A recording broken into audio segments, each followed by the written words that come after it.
सो अब ये क्वेश्चन देखो, एंट्रोपी वगैरह इन सारी इंफॉर्मेशन पर बेस है। तो इस तरह के क्वेश्चन जेई में काफ़ी पूछे जाते हैं। मतलब थर्मोडायनेमिक्स में एंट्रोपी पार्ट और इधर के पार्ट जो है गिब्स फंक्शन से रिलेटेड काफ़ी क्वेश्चन आजकल पूछे जा रहे हैं, चाहे वो न्यूमेरिकल हो चाहे वो स्टेटमेंट बेस हो, तो हर तरीके से क्वेश्चन पूछे जा रहे हैं। तो इसके लिए सबसे ज़रूरी है कि आपका थ्योरी बिल्कुल क्लियर हो। अगर उसमें कहीं भी कुछ डाउट्स हैं तो फिर उस केस में क्वेश्चन गलत होने के चांसेस काफ़ी ज़्यादा होते हैं, राइट। जैसे चेक करते हैं, अब इसमें हमको करेक्ट स्टेटमेंट ढूंढना है, और करेक्ट स्टेटमेंट ढूंढना है तो वन बाय वन। पहला दिया है D Q by T is always independent of path between two points. अच्छा, हमको पता है कि जब हम किसी बात करते हैं डी क्यू बाई टी की, तो D Q by T reversible जो होता है, रिवर्सिबल पाथ के थ्रू जो कैलकुलेट करते हैं वैल्यू, वही तो एंट्रोपी चेंज को रिप्रेजेंट करता है। और ये वैल्यू पाथ इंडिपेंडेंट होती है, राइट। तो general D Q by T path independent नहीं होता। क्या इंडिपेंडेंट होता है? D Q by T reversible जो होता है वो पाथ इंडिपेंडेंट होता है। D Q by T reversible path independent नहीं होता। फिर दूसरा, entropy of universe is conserved. तो भाई यूनिवर्स की एंट्रोपी कंजर्व कहाँ होती है? जो स्टेटमेंट था वो delta S total greater than equal to 0 था। थर्मोडायनेमिक्स का जो स्टेटमेंट है कि यूनिवर्स में होने वाला कोई भी प्रोसेस यूनिवर्स की एंट्रोपी को बढ़ाएगा, तो दिस दैट मीन्स कि अगर कोई प्रोसेस हो रहा है तो डेल्टा एस टोटल होगा पॉजिटिव, और कोई प्रोसेस अगर कुछ नहीं हो रहा है उसमें तो डेल्टा एस टोटल है 0। तो delta S total greater than equal to 0 होगा। This is statement of second law, ठीक है ना। अब वन बाय वन चेक करते हैं। तीसरा, for a process in isolated system entropy either increase decrease और रिमेन कांस्टेंट। देखो, आइसोलेटेड सिस्टम का कोई सराउंडिंग नहीं होता, तो आइसोलेटेड सिस्टम में डेल्टा एस टोटल का मतलब डेल्टा एस सिस्टम ही होता है। और हमने देखा है कि ये क्या होता है, delta S total greater than equal to 0। तो आइसोलेटेड सिस्टम के लिए एंट्रोपी चेंज क्या होगा? ग्रेटर देन इक्वल टू 0 होगा। क्लियर है पॉइंट? और चौथा, entropy decreases with increase in temperature. तो ये स्टेटमेंट देखो करेक्ट आ रहा है भाई, बाकी दोनों तो गलत निकल गए। Entropy decrease with increase in temperature at constant volume. तो अगर वॉल्यूम कांस्टेंट है और तुम हीट सप्लाई कर रहे हो जिससे कि टेम्परेचर की वैल्यू बढ़ रही है, तो टेम्परेचर बढ़ेगा तो एनर्जी स्टेट्स बढ़ेंगी पार्टिकल की, उनकी पॉसिबिलिटी बढ़ेगी। तो उस केस में एंट्रोपी की वैल्यू, सॉरी, अच्छा इसमें था entropy decreases with increase in temperature.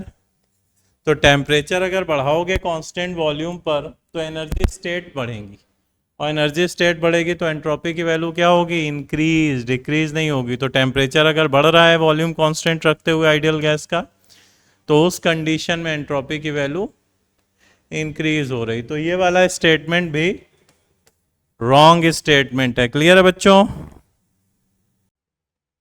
Hello बच्चों। ये जो क्वेश्चन स्क्रीन पर दिख रहा है, इनमें मल्टीपल टाइप क्वेश्चन है और हमें चूज करना है कि कौन से करेक्ट ऑप्शंस हैं। अच्छा, इस तरह के थ्योरेटिकल क्वेश्चंस के लिए हमें पता है कि भाई पूरा कॉन्सेप्ट, पूरा theory line to line clear होनी चाहिए, तभी ये क्वेश्चन हो सकते हैं। चलिए देखते हैं। जैसे सबसे पहला ऑप्शन है कि W adiabatic is greater then W isothermal in an ideal gas compression from same initial state to same final volume। इसका मतलब हम कंप्रेशन कर रहे हैं, और कंप्रेशन कर रहे हैं तो अगर ग्राफ बनाया जाए कंप्रेशन का तो इस तरीके से बना सकते हैं। ए ऑप्शन के लिए भाई आइसोथर्मल कंप्रेशन ये बनेगा, सॉरी एडियाबैटिक अगर कंप्रेशन ये है तो आइसोथर्मल कंप्रेशन इस तरीके से जाएगा और सेम फाइनल वॉल्यूम हमें रखना है। अच्छा, इन दोनों को देखें ग्राफ, ये तो हो गया एडियाबैटिक कंप्रेशन का and this is for isothermal. तो अगर इन दोनों ग्राफ को देखा जाए तो हमें दिख रहा है कि एरिया किसका ज़्यादा है, एरिया तो एडियाबैटिक का ही ज़्यादा है ना भाई, एरिया अंडर द कर्व, और क्योंकि कंप्रेशन है तो वर्क पॉजिटिव है, तो एडियाबैटिक प्रोसेस का वर्क मोर पॉजिटिव दिखेगा देन आइसोथर्मल प्रोसेस। तो अगर देखें तो ये ऑप्शन तो अपना करेक्ट दिख रहा है। सेकेंड ऑप्शन, सेकेंड में बोल रहे हैं कि value of Cp by Cv remain constant for diatomic gas at all temperature. अच्छा भाई, हमको ऑलरेडी पता है कि जो मोलर हीट होता है this is a function of temperature. वैसे भी तुम देखो कि बहुत लो टेम्परेचर है तो केवल ट्रांसलेशनल डिग्री एक्टिव होगी, टेम्परेचर बढ़ाओगे तो translational plus rotational degree active होगी, और बहुत हाई कर लोगे तो वाइब्रेशनल डिग्री भी एक्टिव हो जाएगी। इसका मतलब जैसे जैसे डिफरेंट डिफरेंट डिग्रीज एक्टिव होंगी Cv की वैल्यू भी तो चेंज होगी, और Cv की वैल्यू चेंज होगी तो Cp बाई Cv का जो रेशियो है गामा वो भी वेरी करेगा।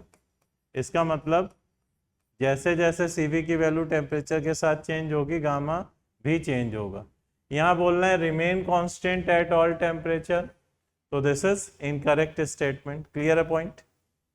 नौ तीसरा, entropy increases when ideal gas expanded isothermally.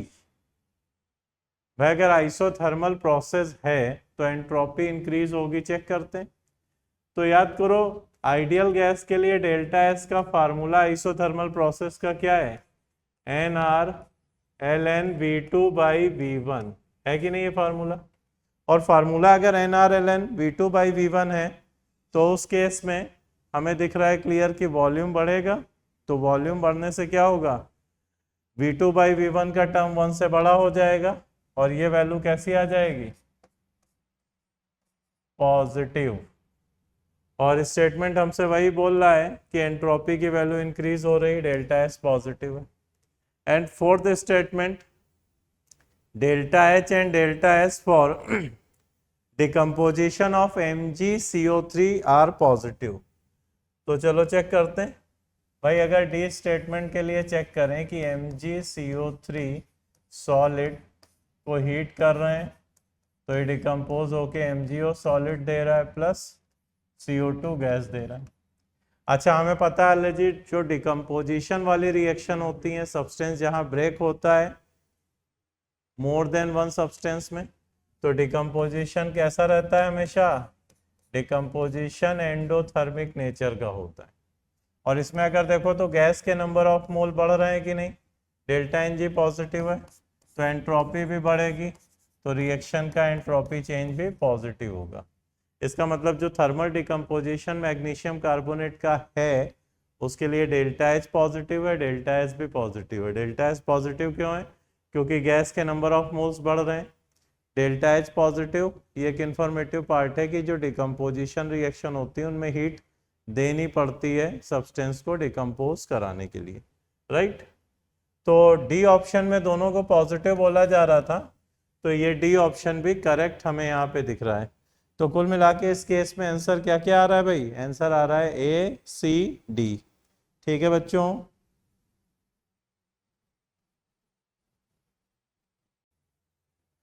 तो अब ये जो क्वेश्चन नजर आ रहा है इसमें क्या बोल रहा है हमसे कि भाई आइसोथर्मल कंप्रेशन है आइडियल गैस का और ये पैरामीटर चेक करने हैं कि क्या होगा। अच्छा, अगर आइसोथर्मल कंप्रेशन के लिए ग्राफ ड्रॉ करें P वर्सेस V, तो हमें ये दिख गया कि A से B this is isothermal compression, और कंप्रेशन है भाई तो वर्क तो पॉजिटिव होता है ना, कंप्रेशन का वर्क होता है पॉजिटिव। डेल्टा H भाई प्रोसेस आइसोथर्मल है, T तो है कांस्टेंट, और T कांस्टेंट है तो चाहे हम देखें डेल्टा U चाहे हम देखें डेल्टा एच, ये सारी वैल्यू क्या होंगी, जीरो ही होंगी, बिकॉज टी कांस्टेंट है। डेल्टा एच क्या होता है, N C P D T. फिर एंट्रोपी चेंज की बात हो रही है। एंट्रोपी चेंज प्रोसेस आइसोथर्मल है, तो देखो डेल्टा एस क्या होता है आइसोथर्मल का, N R L N V two by V one. क्या है, N R L N V two by V one. और वॉल्यूम क्योंकि डिक्रीज हो रहा है तो L N V two by V one का टर्म नेगेटिव है, तो एंट्रोपी चेंज इस केस में आएगा नेगेटिव। आइसोथर्मल कंप्रेशन का एंट्रोपी चेंज नेगेटिव आएगा। और चौथा डेल्टा जी इज पॉजिटिव। तो भाई प्रोसेस आइसोथर्मल है और आइडियल गैस इन्वॉल्व है, तो याद करो गिव्स function D G equal to हम V D P minus S D T रख सकते हैं। आइसोथर्मल है तो ये जीरो है, तो डी जी की वैल्यू कितनी हो गई, वी डी पी। और आइडियल गैस है तो वी को एन आर टी अपॉन हम पी लिख सकते हैं।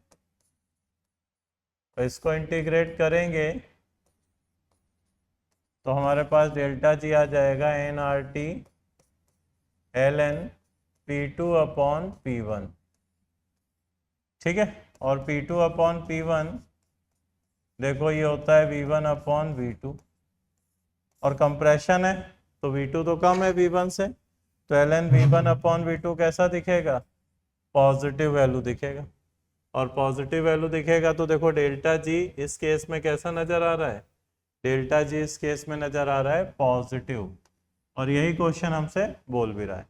तो क्लियर, इस तरीके से मतलब ऐसा नहीं है कि केवल देख देख के करना है, ऑब्जेक्टिव क्वेश्चन है, हमें हर ऑप्शंस के बारे में क्लियरिटी होनी चाहिए कि क्या पूछा जा रहा है, वहाँ कौन सा रिजल्ट हमारा अप्लाई हो सकता है, कैसे उसको चेक कर सकते हैं, तभी हम प्रॉपर क्लियर करेक्ट आंसर दे पाएंगे। क्लियर है बच्चों?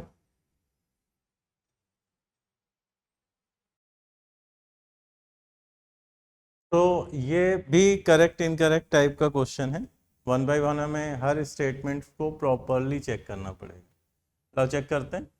सबसे पहला है final temperature in reversible adiabatic expansion is lesser than irreversible adiabatic expansion. Final temperature in reversible adiabatic expansion is lesser than irreversible adiabatic expansion. भाई W equal to delta U तो होता ही है, और एक्सपेंशन के केस में W negative है, so delta U भी negative है। तो इसको हम अगर ऐसे लिखें minus W equal to minus delta U, तो ये अब रिप्रेजेंट करेगा मैग्नीट्यूड को, और हमें पता है कि माइनस डब्लू जो रिवर्सिबल प्रोसेस है this is greater than minus W of irreversible. So delta U, यहाँ माइनस डेल्टा यू क्या लिखोगे, N C V T one minus T two, right. तो ये बोल सकते हैं कि अगर माइनस डब्लू रिवर्सिबल का माइनस डब्लू इरिवर्सिबल से बड़ा है, तो यहाँ से देखो T1 माइनस T2 ये रिवर्सिबल वाला, this is greater then T1 minus T2 irreversible वाले से, सही है। और अगर रिवर्सिबल वैल्यू सेम है इरिवर्सिबल के,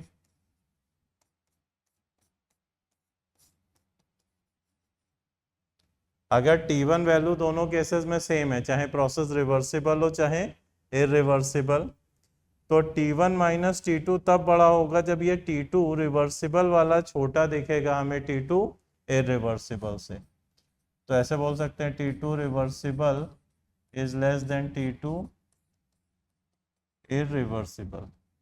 तो पहला स्टेटमेंट इसी चीज को बोल रहा है कि final temperature reversible adiabatic expansion में लेसर है देन इरिवर्सिबल एडियाबैटिक एक्सपेंशन। यहाँ पे हम वॉल्यूम को फिक्स कर रहे हैं तभी हम कंपेयर कर पाएंगे प्रॉपरली, राइट। तो पहला तो दिख रहा है करेक्ट। दूसरा, when heat is supplied to ideal gas,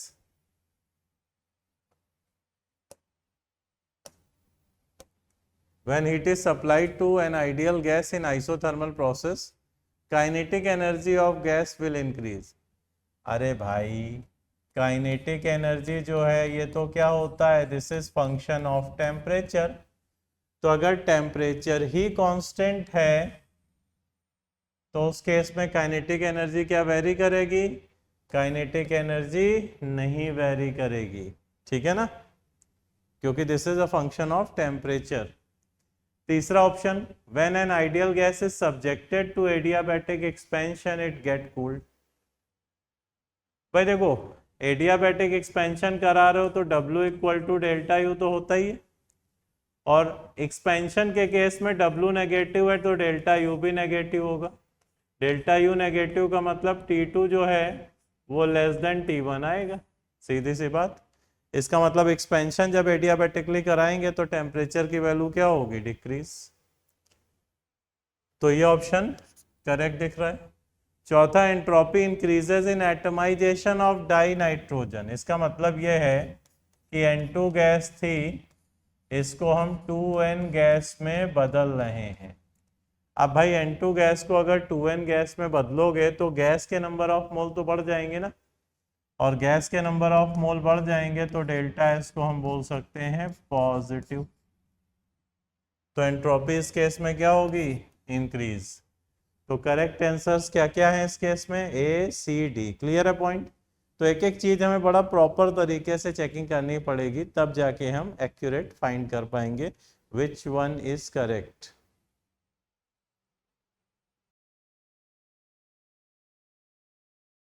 नौ जो स्क्रीन पे अपने को दिख रहा है question, normal boiling point liquid का 350 केल्विन है और डेल्टा एच की वैल्यू 35 किलो जूल है इस पॉइंट पे। तो डेल्टा एस वेपराइजेशन का पूछा है।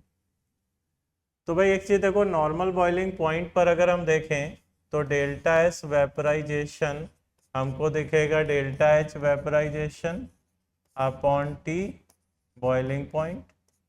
तो delta S vaporisation 35 kilo joule है, तो जूल में लिख लेते हैं 35,000 डिवाइडेड बाय टेम्परेचर 350, तो ये आ रही वैल्यू 100 जूल। तो एंट्रोपी ऑफ वेपराइजेशन हमको मिल रही है 100 जूल। अच्छा, ये जो वैल्यू मिल रही है ये एट 1 ATM है एंड 350 केल्विन है। ये जो वैल्यू मिली this is at 1 ATM and 350 kelvin. अब अच्छा, वेपराइजेशन का जो प्रोसेस है, तो मान लो लिक्विड ए है और ये ए गैस में कन्वर्ट हो रहा है, ठीक, एट 1 ATM 350 केल्विन।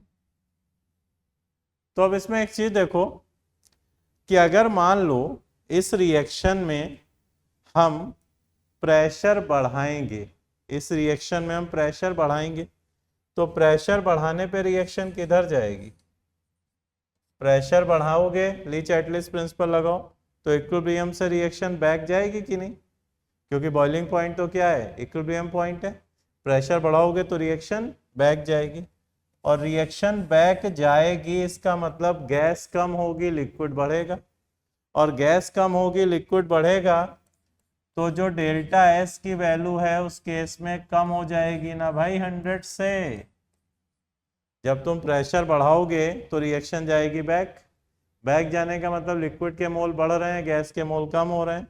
तो डेल्टा एस अभी तो आ रहा था इक्विलिब्रियम पर 100, अब पीछे जाएगी रिएक्शन तो 100 से कम हो जाएगा कि नहीं। तो जब प्रेशर बढ़ाओगे तो डेल्टा एस 100 से कम होगा। तो एक तो सी ऑप्शन दिख रहा है कि प्रेशर 2 ATM है, डेल्टा एस लेस देन 100, ये बिल्कुल करेक्ट है। अब इसका उल्टा करें, उल्टा का मतलब कि अब प्रेशर की वैल्यू अगर कम करेंगे तो भाई गैस ज्यादा बनेगी, रिएक्शन आगे जाएगी। प्रेशर अगर घटाओगे तो गैस के नंबर ऑफ मोल बढ़ेंगे, रिएक्शन आगे जाएगी, और गैस के मोल बढ़ेंगे तो डेल्टा एस की वैल्यू इस केस में ग्रेटर देन 100 हो जाएगी। क्लियर है, डेल्टा एस क्या हो जाएगा, ग्रेटर देन 100, और ग्रेटर देन 100 तो प्रेशर देखो 0.5 है, तो 100 से ज्यादा वैल्यू होनी चाहिए डेल्टा एस की। तो यहाँ आंसर क्या मिल रहा है अपने को, यहाँ आंसर मिल रहा है ए एंड सी। क्लियर है? तो इस तरीके से इस क्वेश्चन को हम चेक कर सकते हैं। भाई इस क्वेश्चन में फॉल्स चेक करना है कि विच स्टेटमेंट्स इज आर फॉल्स। पहला दिया है कि डेल्टा एस रिएक्शन का पॉजिटिव है। भाई अब रिएक्शन देखो तो रिएक्शन में गैस के नंबर ऑफ मोल तो बढ़ ही रहे हैं, और गैस के नंबर ऑफ मोल बढ़ रहे हैं तो एंट्रोपी की वैल्यू तो बढ़ेगी। तो ये पहला स्टेटमेंट तो करेक्ट लिखा हुआ है, बट हमें ढूंढना क्या है? फॉल्स। दूसरा, डेल्टा जी सिस्टम का always zero for reversible process in close system at constant temperature pressure. भाई देखो डेल्टा जी रिवर्सिबल प्रोसेस का आता है W non PV plus V D P minus S D T. तो डेल्टा जी की value हम W non PV के बराबर लिखेंगे at constant pressure and temperature, और बाय डिफॉल्ट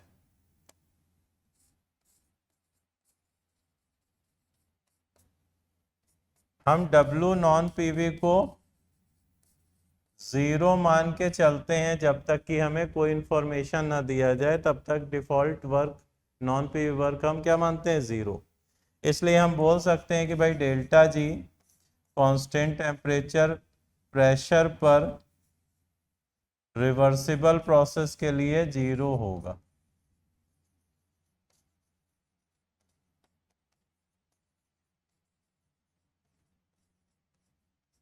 ठीक है, तो सेकेंड स्टेटमेंट भी करेक्ट ही लिखा हुआ है, क्योंकि डिफॉल्ट हम W नॉन पीवी को क्या 0 कंसीडर करके चलते हैं।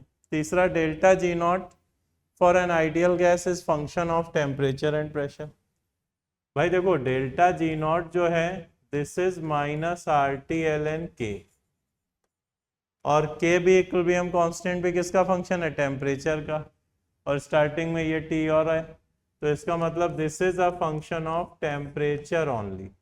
तो delta G not standard Gibbs function का जो चेंज है वो केवल टेम्परेचर का ही फंक्शन। अगर बात करते हैं कि भाई डेल्टा जी किसका फंक्शन है, तो हमें पता है कि भाई डेल्टा जी तो आता है delta G naught plus R T L N Q. तो ये जो डेल्टा जी है ये टेम्परेचर प्रेशर दोनों पर डिपेंड करता है, दोनों का फंक्शन होता है। Delta G not only function of temperature. तो ये सी वाला इनकरेक्ट है, फॉल्स है। सी तो आंसर हो गया फिर अपना। चौथा, entropy of close system and surrounding is always maximize at equilibrium. भाई ये close system and its surrounding, ये बोलने का मतलब है डेल्टा एस टोटल। ये जो बोल रहे हैं इसका मतलब डेल्टा एस टोटल है। तो हमें पता है डेल्टा एस नहीं एस टोटल, इसका मतलब है एस टोटल। तो हमको पता है कि इक्विलिब्रियम पर टोटल एंट्रोपी तो मैक्सिमाइज होती है। इक्विलिब्रियम पर देखो रिएक्शन उस डायरेक्शन में चलती है जिधर टोटल एंट्रोपी की वैल्यू इंक्रीज हो, और कब तक चलती है? जब तक कि ये मैक्सिमाइज ना हो जाए। तो इक्विलिब्रियम पर टोटल एंट्रोपी की वैल्यू मैक्सिमम होती है। तो डी भी करेक्ट स्टेटमेंट है। तो फॉल्स केवल सी ऑप्शन इसमें नजर आ रहा है, and that is your answer. Clear?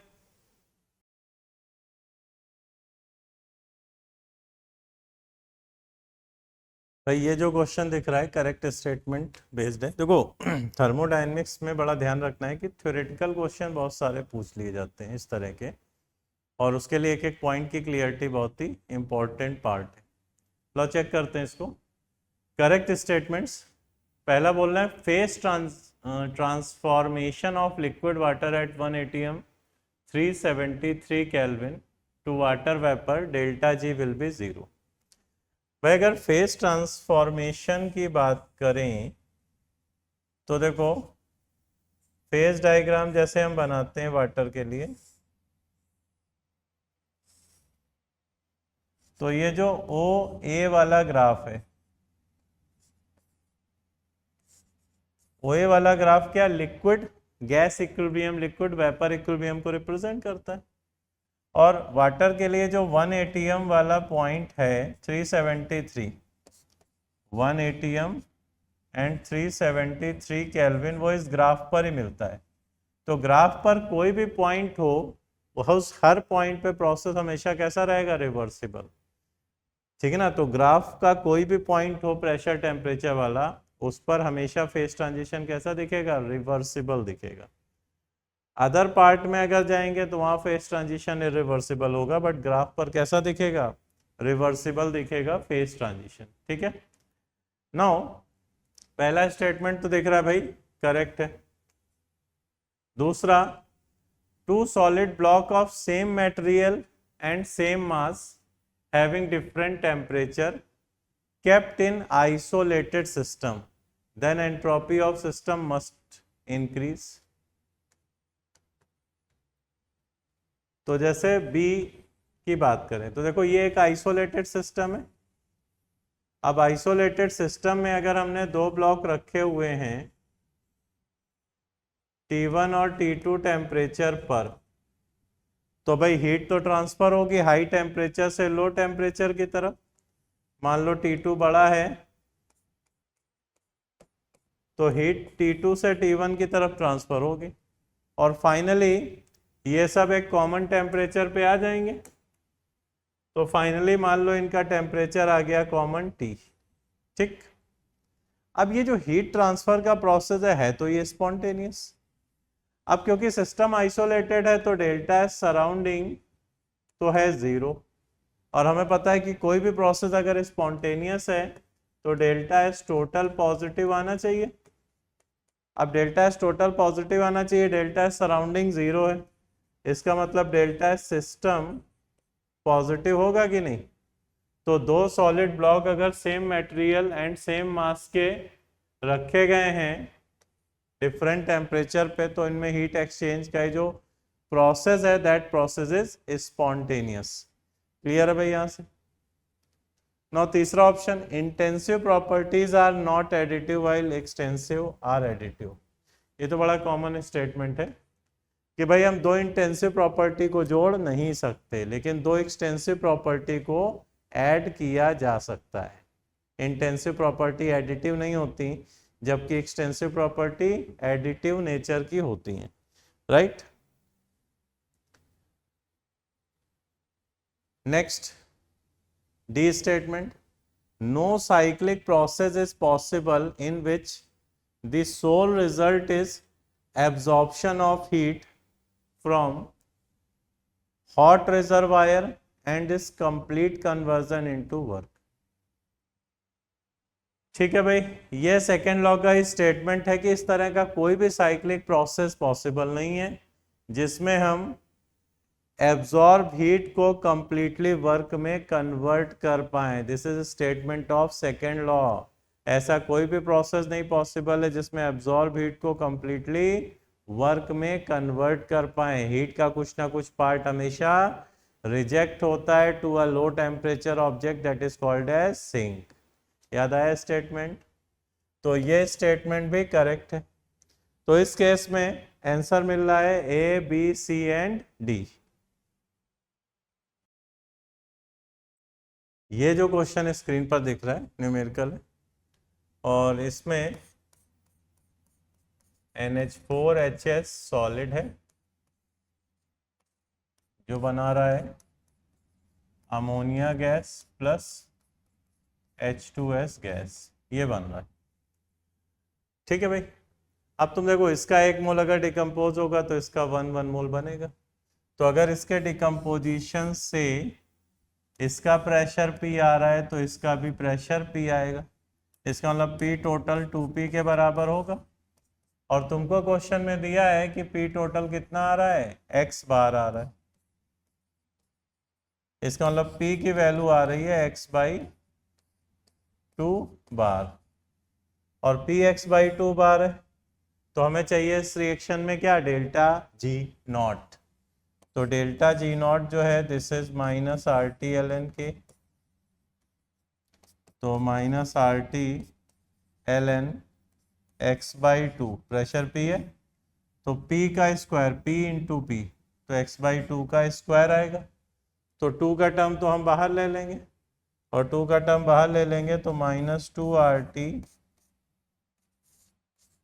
L N X minus L N two, minus two R T L N X minus L N to.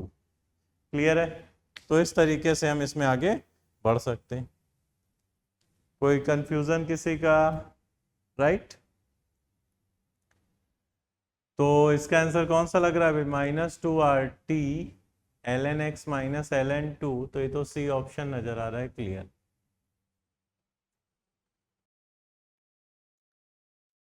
भाई इस क्वेश्चन में बात हो रही कि which of the following statements is are correct. पहला बात कर रहे हैं कि entropy of isolated system with P V work only is always maximized at equilibrium. ठीक है, तो हमको ऑलरेडी पता है कि भाई रिएक्शन उस डायरेक्शन में जाती है जिधर टोटल एंट्रोपी की वैल्यू इंक्रीज हो, और इक्विलिब्रियम पर टोटल एंट्रोपी क्या हो जाती है? मैक्सिमाइज।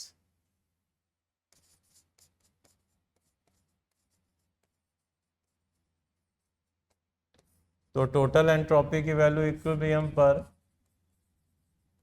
मैक्सिमाइज्ड हो जाती है। तो एंट्रोपी चेंज हम जब देखेंगे तो क्या होगा? जीरो। और यहाँ पर एंट्रोपी चेंज देखेंगे तो यहाँ हमें ds टोटल कैसा नजर आएगा? पॉजिटिव। यहाँ देखेंगे तो यहाँ ds टोटल कैसा नजर आएगा? जीरो। पहला तो करेक्ट है भाई फिर तो। दूसरा, it is possible for the entropy of close system to decrease substantially in reversible process. तो अगर कोई प्रोसेस हो रहा है तो डेल्टा एस टोटल जो है वो तो पॉजिटिव होगा, और डेल्टा एस टोटल भाई delta S system plus delta S surrounding के बराबर होता है। तो इस केस में अगर कोई प्रोसेस हो रहा है, इरिवर्सिबल प्रोसेस है, तो भाई delta S system positive negative कैसा भी हो सकता है। ठीक है ना? टोटल क्या आना चाहिए? पॉजिटिव आना चाहिए। तो delta S system positive negative zero किसी भी टाइप से आ सकता है। तीसरा, entropy can be created but can not be destroyed. This is statement of second law कि कोई भी प्रोसेस जो यूनिवर्स में हो रहा है उसका एंट्रोपी चेंज हमेशा पॉजिटिव ही होगा। कोई भी यूनिवर्स में होने वाला प्रोसेस हमेशा स्पॉन्टेनियस ही होता है। ऑल नेचुरल प्रोसेस कैसे हैं? स्पॉन्टेनियस। तो एंट्रोपी तो हमेशा बढ़ेगी ही बढ़ेगी, एंट्रोपी कभी कम नहीं होगी। तो यूनिवर्स की entropy always greater than equal to zero बोल सकते हैं for a process. Last, delta S system is always zero for reversible process in isolated system. भाई जब आइसोलेटेड सिस्टम की बात कर दी तो डेल्टा एस सराउंडिंग तो वैसे ही जीरो हो गया। तो इस केस में डेल्टा एस सिस्टम मतलब डेल्टा एस टोटल, और रिवर्सिबल प्रोसेस में डेल्टा एस टोटल की वैल्यू कितनी आती है? जीरो। क्लियर है पॉइंट? तो इस तरीके से हम देख सकते हैं इसको। भाई इस क्वेश्चन में हमको normal boiling point liquid X का 400 दिया हुआ है, और पूछ रहे हैं विच of the following statement is true about the process. तो प्रोसेस हमें एक्स लिक्विड से एक्स गैस दिया जा रहा है। प्रोसेस क्या है? एक्स लिक्विड से एक्स गैस दिया जा रहा है। अब इसमें नॉर्मल बॉइलिंग पॉइंट तो 400 है, तो नॉर्मल बॉइलिंग पॉइंट पे प्रोसेस होता है रिवर्सिबल। कांस्टेंट प्रेशर टेम्परेचर है, तो डेल्टा जी आता है zero at 1 atm and T boiling point. तो नॉर्मल बॉइलिंग पॉइंट पे तो क्या होता है? प्रोसेस रिवर्सिबल होता है, डेल्टा जी जीरो। तो 400 केल्विन एंड 1 atm पे तो जीरो दिखेगा। अब देखो, अगर हम प्रोसेस में मान लो प्रेशर बढ़ाएं तो प्रेशर बढ़ाएंगे तो उस केस में रिएक्शन किधर जाएगी? हमको पता है कि प्रेशर बढ़ाएंगे तो रिएक्शन बैक डायरेक्शन में जाएगी, और रिएक्शन अगर बैक डायरेक्शन में जाएगी तो इस केस में प्रोसेस का डेल्टा जी कैसा हो जाएगा? पॉजिटिव नहीं दिखेगा। तो ज़्यादा प्रेशर पे क्योंकि रिएक्शन उल्टी डायरेक्शन में जा रही बैक, तो डेल्टा जी पॉजिटिव दिखेगा। सिमिलरली अगर हम प्रेशर कम करेंगे तो रिएक्शन फॉरवर्ड जाएगी, और फॉरवर्ड जाएगी इसका मतलब प्रोसेस स्पॉन्टेनियस दिखेगा। तो 2 atm पर देखो डेल्टा जी दिखेगा पॉजिटिव, 0.1 atm पर डेल्टा जी दिखेगा नेगेटिव। अच्छा, एक ऑप्शन और है टेम्परेचर वाला, टेम्परेचर 410 कर दिया। अब अगर तुम देखो कि टेम्परेचर बढ़ाओगे तो ये रिएक्शन किधर जाएगी? टेम्परेचर बढ़ाने पे तो रिएक्शन फॉरवर्ड ही जाएगी ना भाई, और टेम्परेचर बढ़ाने पे अगर ये रिएक्शन फॉरवर्ड जा रही है तो डेल्टा जी कैसा हो जाएगा? नेगेटिव। तो ये डी वाला पार्ट क्या है? इनकरेक्ट दिख रहा है। तो इसके करेक्ट ऑप्शन क्या दिखे हमें? ए, बी एंड सी। तो इस क्वेश्चन में फॉल्स चेक करना है, विच इज आर फॉल्स। पहला है all adiabatic process are isentropic, तो भाई ये तो फॉल्स है। ये स्टेटमेंट कैसा है? रॉन्ग।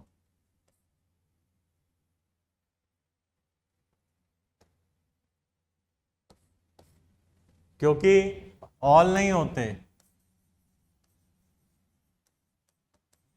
रिवर्सिबल एडियाबैटिक जो होते हैं ये आइसेंट्रोपिक बोलते हैं, रिवर्सिबल एडियाबैटिक प्रोसेस को। सारे नहीं होते, पता है तुमको ऑलरेडी। क्योंकि एंट्रोपी क्या होती है इन केसेस में? कांस्टेंट होती, चेंज नहीं होती, इसलिए इसे आइसेंट्रोपिक बोलते हैं। B, delta G constant temperature pressure पे less than 0, then reaction must be exothermic. भाई अगर देखो डेल्टा जी पी और टी कांस्टेंट है और इस पर लेस देन 0 है, इसका मतलब ये होता है कि प्रोसेस स्पॉन्टेनियस है। अब ये डेल्टा जी की value delta H minus T delta S होती है। तो भाई अब डेल्टा जी नेगेटिव होना चाहिए। अब नेगेटिव कैसे भी कॉम्बिनेशन से आ सकता है, तो हम ये नहीं बोल सकते कि delta H must be negative. अगर नेगेटिव है तो वो एक सपोर्टिंग फैक्टर है, बट मस्ट बी नेगेटिव बोलना, दिस इज रॉन्ग। ठीक है। तीसरा, D G equal to V D P minus S D T is applicable for a close system for expansion और कंप्रेशन। तो भाई जनरल इक्वेशन है, इसको अप्लाई कर सकते हैं V D P minus S D T को। ठीक है, this is a general equation. Derive तो हम लोग करते हैं फॉर रिवर्सिबल प्रोसेस, डिराइव तो क्या करते हैं for reversible process, but apply reversible irreversible दोनों पे किया जा सकता है। और चौथा, heat of vaporization of water at 100 degree is 40.6 kilojoule per mole. 9 gram water अगर वेपर में, वाटर वेपर अगर कंडेंस हो रहा है 100 डिग्री 1 atm पर, तो डेल्टा एस कितना होगा? ठीक है, तो इसमें अगर चेक करो तो हीट ऑफ वेपराइजेशन 40.6 है। ठीक, और 100 डिग्री पर, तो हम यहाँ से एक चीज देख सकते हैं कि डेल्टा एस वेपराइजेशन कितना हो जाएगा? This is delta H by T, 40.6 into 1000 divided by 373। ये डेल्टा एस वेपराइजेशन की वैल्यू है फॉर 1 मोल, और 1 मोल तो ये वैल्यू एक बार दिखाते हैं कितनी आ रही है।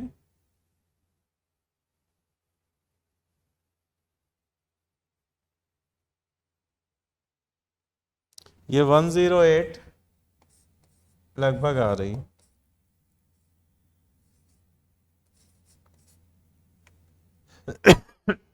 इतनी वैल्यू आ रही है। अब बोल रहे हैं 9 ग्राम वाटर वेपर को अगर कंडेंस करेंगे लिक्विड में, तो भाई डेल्टा एस वेपराइजेशन तो पॉजिटिव है, लेकिन अगर 9 ग्राम को कंडेंस करोगे तो डेल्टा एस कंडेंसेशन जो आएगा ये हम लिख सकते हैं -108.847। अब ये लेकिन कितने के लिए है, 1 मोल के लिए, मतलब 18 ग्राम के लिए। तो 9 ग्राम के लिए, आधा मोल के लिए क्या होगा, हाफ, और हाफ, तो ये वैल्यू आ जाएगी 54.42 आ रही लगभग। अब वैल्यू तो सही आ रही है लेकिन साइन उल्टा है। हमें डेल्टा एस कंडेंसेशन निकालना है, साइन होना चाहिए नेगेटिव, जबकि यहाँ पे क्या दिया है, पॉजिटिव। तो ये गलत है। 9 ग्राम वाटर वेपर को अगर कंडेंस करेंगे लिक्विड में तो डेल्टा एस सिस्टम -54.42 आएगा। तो दिस इज रॉन्ग स्टेटमेंट। इसका मतलब इसका आंसर जो है वो क्या हो गया, A, B and D. Answer of this question is A, B and D. तो बच्चों ये जो क्वेश्चन स्क्रीन पे दिख रहा है काफी अच्छा कॉन्सेप्चुअल क्वेश्चन है। इसमें हमसे बोला जा रहा है delta G not formation gaseous mercury का 31 है एंड टोटल एक्सटर्नल प्रेशर बताना है जब बॉइलिंग स्टार्ट हो। तो यहाँ एक चीज देखो कि भाई एक तो हमें डेल्टा जी नॉट फॉर्मेशन दिया है। फॉर्मेशन का मतलब हमें बेसिक डेफिनेशन पे जाना पड़ेगा फॉर्मेशन की, कि 1 मोल बनाना है और उसके एलिमेंटल स्टेट से बनाना है, क्योंकि एलिमेंटल तो ये है ही, तो नेचुरल जिस फॉर्म में एग्जिस्ट करता है उससे 1 मोल बनाना है इसका। तो हम 1 मोल Hg गैस बनाएंगे और नेचुरली Hg जो है वो लिक्विड फॉर्म में एग्जिस्ट करता है, तो Hg लिक्विड से Hg गैस हम बनाएंगे। और इसके लिए डेल्टा जी नॉट रिएक्शन बोलो या delta G not formation of Hg gas बोलो, दोनों सेम चीज है। और ये वैल्यू है 31 किलो जूल पर मोल। इतना हमें ये गिवन है। अब टोटल एक्सटर्नल प्रेशर पूछा है, इसका क्या मतलब, भाई देखो इसका मतलब ये है कि सपोज इसमें Hg लिक्विड भरा हुआ है, बाहर एक्सटर्नल प्रेशर हमने P एक्सटर्नल लगाया, तो हमें पता है कि बॉइलिंग कब स्टार्ट होती है, बॉइलिंग तब स्टार्ट होती है जब इंटरनल प्रेशर एक्सटर्नल के बराबर हो जाए, वेपर प्रेशर एक्सटर्नल के बराबर हो जाए। इसका मतलब at boiling point vapour pressure P जो है वो होना चाहिए एक्सटर्नल प्रेशर के बराबर, तभी बॉइलिंग स्टार्ट होगी। तो बॉइलिंग पॉइंट पर बात हो रही कि 25 डिग्री बॉइलिंग पॉइंट है, तो 25 डिग्री पर क्या होगा, Hg गैस का जो प्रेशर होगा वो बेसिकली P एक्सटर्नल के बराबर होगा। अब यहाँ पे प्रेशर ये Hg गैस का सपोज है P, इक्विलिब्रियम पर ये प्रेशर कितना है, P। अब इक्विलिब्रियम पर ये प्रेशर अगर P है तो हमें पता है कि डेल्टा जी नॉट क्या लिख सकते हैं, delta G not minus RT ln KP लिख सकते हैं। और KP यहाँ पे क्या है, partial pressure of Hg gas है जो कि P के बराबर है, तो ये डेल्टा जी नॉट के बराबर होना चाहिए। तो यहाँ से अगर हम P निकाल लें तो हमारा काम बन जाएगा। अब डेल्टा जी नॉट है 31 किलो जूल, मतलब 31,000 इक्वल टू माइनस R की वैल्यू जूल वाली 8.314, T 298, और ln को log में रखोगे तो लिखना पड़ेगा 2.303 log P, ये बनेगा। तो बेसिकली log P का वैल्यू हो गया -31,000 डिवाइडेड बाई 8.314 इंटू 298 और इंटू 2.303, ये वैल्यू आ गया log P का। तो ये वैल्यू चेक कर लेते हैं कितना जा रहा है, तो उससे अपने को आंसर का आइडिया लग जाएगा। तो ये हो गया 31,000 divided by 8.314, this divided by 298। थोड़ी कैलकुलेशन तो है भाई। तो ये वैल्यू 5.433 आ रही है फिलहाल, तो -5.433। अब अगर log p इतना है, log में बेस है 10, तो p 10⁻³ -5.433 हो जाएगा। और -5.433 तो एक ही वैल्यू ये दिख रही है बेस्ट। तो आंसर क्या हो गया ये। इस क्वेश्चन में सबसे जरूरी कई चीजें हैं, क्वेश्चन पढ़ के उतना एग्जैक्ट क्लियर नहीं होता, तो ध्यान से आप समझ लो कि इसमें एक तो ये है कि ये 25 डिग्री पर बॉइलिंग स्टार्ट होनी है, तो वेपर प्रेशर एक्सटर्नल प्रेशर के बराबर होना चाहिए। और वेपर प्रेशर क्या होता है, that is an equilibrium pressure. तो इक्विलिब्रियम पर हमने माना प्रेशर P, तो इस रिएक्शन के लिए वही Kp के बराबर होगा। तो हम इसको डेल्टा G0 के साथ रिलेट कर लेंगे और फिर सॉल्व करके निकाल लेंगे, तो हमारा आंसर हमें मिल जाएगा। क्लियर है।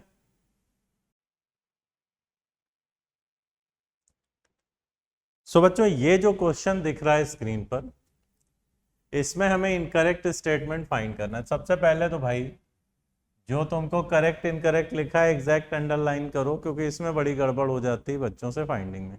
बहुत बार इनकरेक्ट लिखा होता है, वो करेक्ट टिक करके चले आते हैं, तो ये जरूरी है। अब 1 बाय 1 चेक कर लेते हैं कि कौन सा करेक्ट है कौन सा इनकरेक्ट है। तो पहला स्टेटमेंट है कि रिवर्सिबल एडियाबैटिक प्रोसेस आइसोएंट्रोपिक प्रोसेस होते हैं।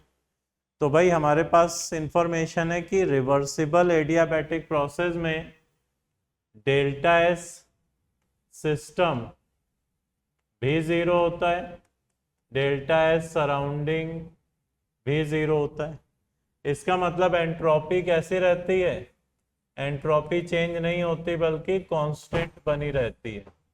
अब एंट्रोपी अगर कांस्टेंट बनी हुई है प्रोसेस में, तो इस प्रोसेस को हम आइसो एंट्रोपिक प्रोसेस भी बोलते हैं, क्योंकि एंट्रोपी का कोई चेंज नहीं है। ध्यान देना कि एडियाबैटिक रिवर्सिबल प्रोसेस ही आइसो एंट्रोपिक होते हैं, इरिवर्सिबल आइसो एंट्रोपिक नहीं होते हैं, क्योंकि उनमें एंट्रोपी की वैल्यू वेरी करती है। तो पहला स्टेटमेंट तो करेक्ट है भाई, बट आंसर नहीं है, क्योंकि हमें तो इनकरेक्ट ढूंढना है। सेकेंड में बोल रहे हैं कि delta system for irreversible adiabatic compression is greater then 0। तो अगर बी स्टेटमेंट के लिए चेक करें, तो भाई डेल्टा एस सराउंडिंग तो 0 ही होगा ना एडियाबैटिक प्रोसेस के लिए, क्योंकि डेल्टा एस सराउंडिंग तो भाई -Q/T होता है, और Q 0 है तो डेल्टा सराउंडिंग तो 0 होगा। अब कंप्रेशन है एडियाबैटिक, तो भाई अगर ये हो रहा है तो हमें पता है कि डेल्टा एस टोटल होना चाहिए पॉजिटिव, तभी तो प्रोसेस होगा। और सिस्टम का 0 है, इट मींस सॉरी सराउंडिंग का 0 है, it means delta S system कैसा होना चाहिए, पॉजिटिव।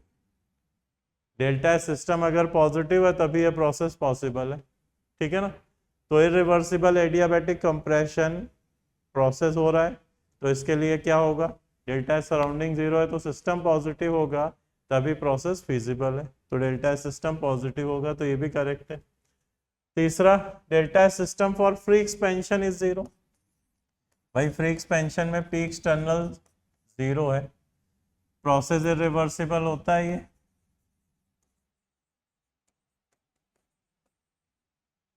और इरिवर्सिबल प्रोसेस है, तो तुम देखो डेल्टा एस सिस्टम पर तो हम अपना बेसिक फार्मूला ही लगाएंगे, ठीक है।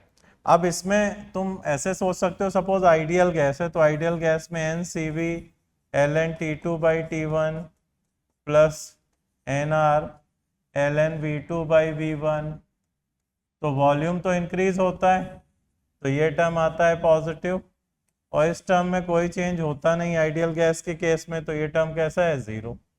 तो डेल्टा एस सिस्टम की वैल्यू क्या होगी, इंक्रीज होगी फ्री एक्सपेंशन में, जबकि यहाँ बोल रहे हैं 0, तो ये गलत स्टेटमेंट मिल गया हमको।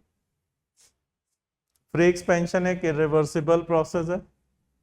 अब आइडियल गैस का जब फ्री एक्सपेंशन कराते हैं तो वो आइसोथर्मल भी होता है। अब आइसोथर्मल है तो एडियाबैटिक भी होगा, क्योंकि वर्क डन तो 0 ही होता है।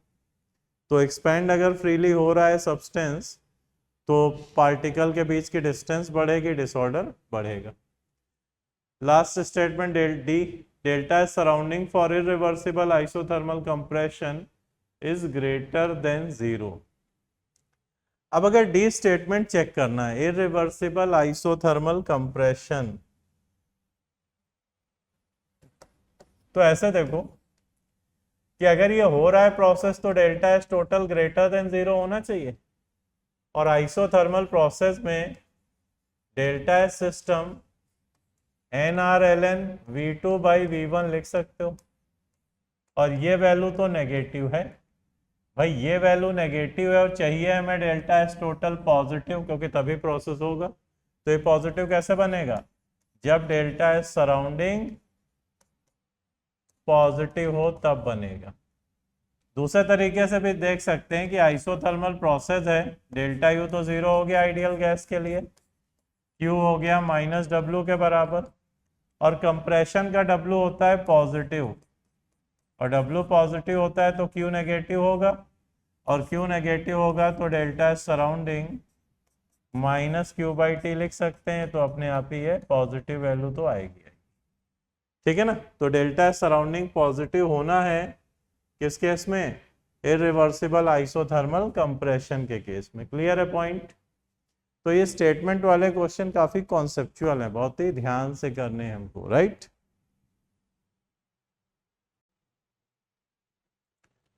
नाउ स्क्रीन पर ये जो क्वेश्चन दिख रहा है, इसमें हमें कंडेंसेशन प्रोसेस का एंट्रोपी चेंज बताना है। देखो थर्मोडायनेमिक्स बड़ा इंपॉर्टेंट टॉपिक है और इसका मल्टीपल यूज है, चाहे आईयूसी में देखें, ओसी में देखें, तो थर्मोडायनेमिक्स का काफ़ी जगह यूज है बहुत सारे टॉपिक्स। मतलब एक तरीके से आप बोल सकते हो कि एक तरीके का बैकबोन टाइप टॉपिक है ये। तो इसलिए हर कॉन्सेप्ट बिल्कुल क्लियर हो, तभी किसी भी पॉइंट पर, चाहे ओसी हो, हमें कुछ एक्यूरेट रीजन किसी चीज़ के तलाशने हैं तो वो सब यहाँ से मिलेंगे, राइट। और क्वेश्चन पूछे जाते हैं सेपरेटली भी जेईई एडवांस में खूब। तो देखो delta H vaporization liquid X का 300 दिया है बॉइलिंग पॉइंट पे, तो लिक्विड एक्स को हम गैस में कन्वर्ट कर रहे हैं, तो डेल्टा एच वेपराइजेशन का वैल्यू है 300 जूल पर ग्राम, और बॉइलिंग पॉइंट जो है दिस इज 300 केल्विन। अच्छा, हमें पता है ऑलरेडी कि बॉइलिंग पॉइंट पर जो वेपराइजेशन का प्रोसेस है वो कैसा होता है? रिवर्सिबल। और रिवर्सिबल प्रोसेस का एंट्रोपी चेंज हम डायरेक्ट डेल्टा H/T लिख सकते हैं। तो अगर हम वेपराइजेशन का एंट्रोपी चेंज कैलकुलेट करें तो 300 जूल पर ग्राम था, डिवाइडेड बाय बॉइलिंग पॉइंट 300, तो ये आ जाएगा 1 जूल पर केल्विन पर ग्राम। अच्छा, ये वेपराइजेशन का एंट्रोपी चेंज है, लेकिन हमें क्या पूछा है? हमें कंडेंसेशन का पूछा है। मतलब इसी प्रोसेस को अगर रिवर्स कराएं तो एंट्रोपी चेंज क्या होगा वो पूछा जा रहा है। तो देखो delta S condensation minus of delta S vaporization होगा, तो ये वैल्यू आएगी -जूल पर केल्विन पर ग्राम। लेकिन ऑप्शन देखो तो ऑप्शन पर मोल में दिए गए। अब भाई 1 ग्राम के लिए अगर इतना है तो मोलर मास है 30 ग्राम के लिए कैलकुलेट करना है, दैट इज 1 मोल। तो 30 ग्राम के करस्पॉन्डिंग वैल्यू कितनी होगी?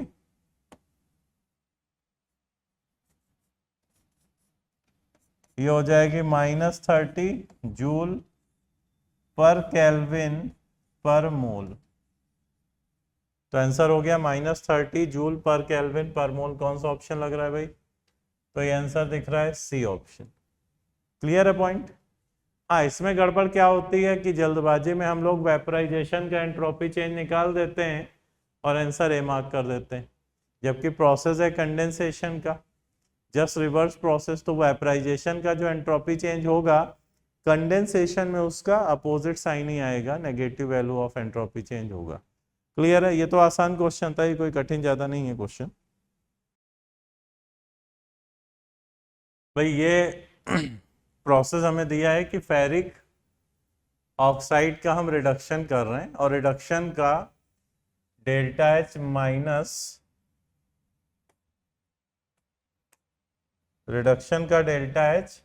-26.72 किलो जूल है। अब हमसे बोल रहे हैं कि भाई -26.72 काफ़ी नेगेटिव वैल्यू है, तो इसको हमें क्या करना है, लेस नेगेटिव बनाना है। अब लेस नेगेटिव बनाना है और इसको -26 तक पहुंचाना है, तो क्या टेम्परेचर डिफरेंस रखा जाए कि ये -26 तक आ जाए। इसका मतलब कुल मिला के अगर शॉर्ट में समझो तो हमें अभी किसी टेम्परेचर पर 300 केल्विन पर डेल्टा एच दिया है -26.72 किलो जूल, और हमें कोई टेम्परेचर ऐसा लेना है जिसपे यही डेल्टा एच -26 आ जाए। ठीक है ना, तो हमें चेक करना है कि क्या टेम्परेचर का डिफरेंस ऐसा हो कि ये वैल्यू आ जाए। इसका मतलब याद करो, किरचॉफ्स इक्वेशन लगनी है कि नहीं, किरचॉफ्स इक्वेशन। तो किरचॉफ्स इक्वेशन लगनी है तो जरा चेक करते हैं। किरचॉफ्स इक्वेशन क्या थी, delta H2 equal to delta H1 plus delta CP reaction T2 minus T1, था कि नहीं। तो चेक कर लेते हैं भाई, डेल्टा H2 हम बोल देते हैं इसको, तो सपोज ये -26.72 है। डेल्टा H1 हम बोल देते हैं इसको -26 plus delta CP reaction, CP reaction मतलब प्रोडक्ट की CP वैल्यू माइनस रिएक्टेंट की, तो 2 इंटू Fe का CP वैल्यू, तो 2 into 25 CP of H2O plus 3 into CP value H2O की जो है 75, ठीक है, माइनस Fe2O3 का CP वैल्यू जो 105 दिया है, माइनस 3 इंटू H2 का CP वैल्यू, H2 का CP वैल्यू 30 दिया है। ये सबका CP वैल्यू आ गया। अच्छा, इनकी यूनिट्स देखो तो ये है किलो जूल में टर्म, और ये आएगा तुम्हारा जूल में, तो हमें क्या करना चाहिए, 1000 से डिवाइड कर देना चाहिए और इंटू T2 माइनस T1। तो हमें डिफरेंस ऑफ टेम्परेचर पूछा है, मतलब जो भी है पॉजिटिव नेगेटिव हमें तो वैल्यू बतानी है। तो ये डिफरेंस ऑफ टेम्परेचर जो है, ये वैल्यू सॉल्व करो, सिंप्लीफाई करो, ये 9 केल्विन के लगभग आ जाएगी। तो जस्ट क्वेश्चन में लैंग्वेज थी, लेकिन है किरचॉफ्स इक्वेशन का सिंपल क्वेश्चन कि हमें टेम्परेचर डिफरेंस बताना है, कितना लिया जाए 300 से कि जिस पर वैल्यू -26 हो जाए रिएक्शन के डेल्टा एच की, मतलब पहले मोर एक्सोथर्मिक था, अब वो लेस एक्सोथर्मिक हो जाए। क्लियर है पॉइंट।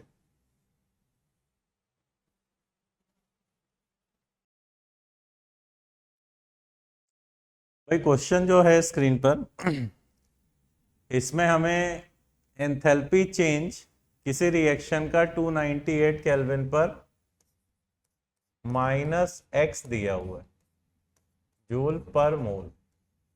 अब x क्योंकि पॉजिटिव है तो ये वैल्यू हमें दिख रही, क्लियर कैसी होगी, नेगेटिव वैल्यू है, और रिएक्शन स्पॉन्टेनियसली हो रही है। ये बोला जा रहा है कि रिएक्शन स्पॉन्टेनियसली हो रही है 298 केल्विन पर,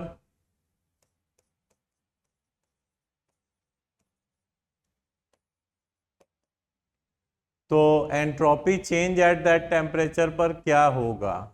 ठीक है भाई। अच्छा, अगर एंट्रोपी चेंज, तो हमें पता है कि रिएक्शन स्पॉन्टेनियस है तो डेल्टा एस टोटल पॉजिटिव होना चाहिए, और डेल्टा एस टोटल पॉजिटिव का मतलब delta S system plus delta S surrounding, ये पॉजिटिव आना चाहिए। अब डेल्टा एस सिस्टम का तो हमको अभी पता है नहीं, चेक करना है क्या है वैल्यू, लेकिन अगर डेल्टा एस सराउंडिंग निकालें तो डेल्टा एस सराउंडिंग क्या है, -Q/T, और -Q/T तो ये वैल्यू x/T आएगी, और ये सम इसका कैसा चाहिए, पॉजिटिव। ठीक, अब तुम देखो, अगर नोटिस करो तो ये वैल्यू तो है भाई पॉजिटिव, ठीक है ना, क्योंकि प्रोसेस स्पॉन्टेनियसली हो रहा है, ये तो पॉजिटिव है।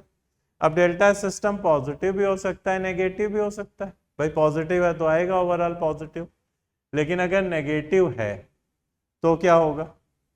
अच्छा, टी की वैल्यू जो है वो 298 केल्विन है, रख देते हैं एक बार ताकि एग्जैक्ट दिखे।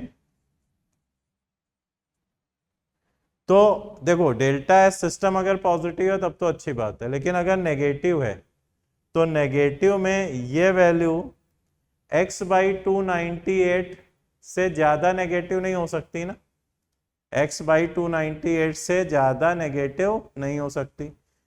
इसका मतलब कि पहला ऑप्शन दिया है can be negative but numerically large than x/298। तो अगर ये न्यूमेरिकली लार्ज हो गई x/298 से और नेगेटिव हो गई तो सम तो नेगेटिव बना देगी ना, इसलिए पहला ऑप्शन पॉसिबल ही नहीं है। दूसरा can be negative but numerically smaller than this, हाँ नेगेटिव है और न्यूमेरिकली अगर इस वैल्यू से छोटा है तो सम बनाएगा ये पॉजिटिव, और ये पॉजिटिव आना चाहिए।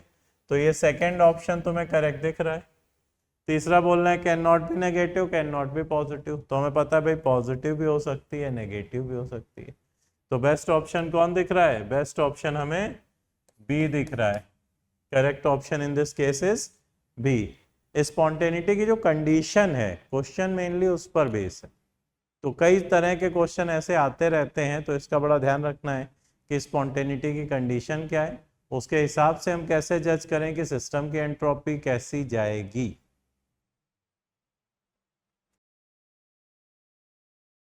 देखो भाई, स्क्रीन पर अपने को एक रिएक्शन दी है, डेल्टा जी डेल्टा एस दिए हुए हैं, और ये सारी वैल्यू 200 केल्विन पर है। इन सब इंफॉर्मेशन से हमें डेल्टा एच निकालना है 400 केल्विन वाला। तो इसका मतलब अगर हम 200 केल्विन पर डेल्टा एच निकाल लें तो किरचॉफ्स इक्वेशन लगा के हम 400 केल्विन वाला डेल्टा एच फाइंड कर लेंगे। तो देखते हैं, डेल्टा जी जो है this is delta H minus T delta S. तो डेल्टा जी हमको 20 किलो जूल दिया है,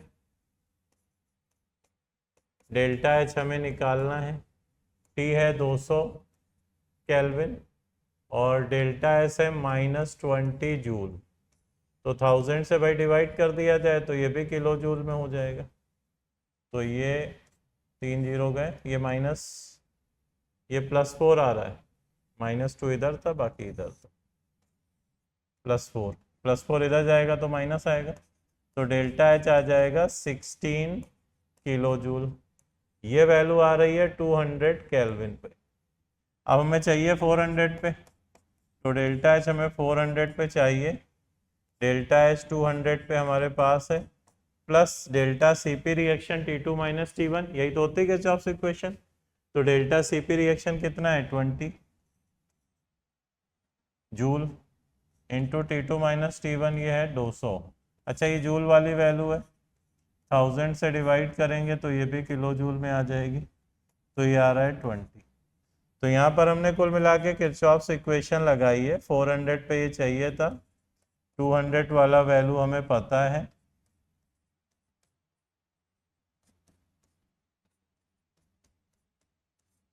तो यहाँ से सॉल्व करके हम सिंप्लीफाई इसको कर सकते हैं। पॉइंट क्लियर है? तो पहले हमें डेल्टा एच निकालना पड़ा 200 केल्विन पर, उसका यूज करते हुए 400 केल्विन वाला डेल्टा एच हमने कैलकुलेट कर लिया। Okay,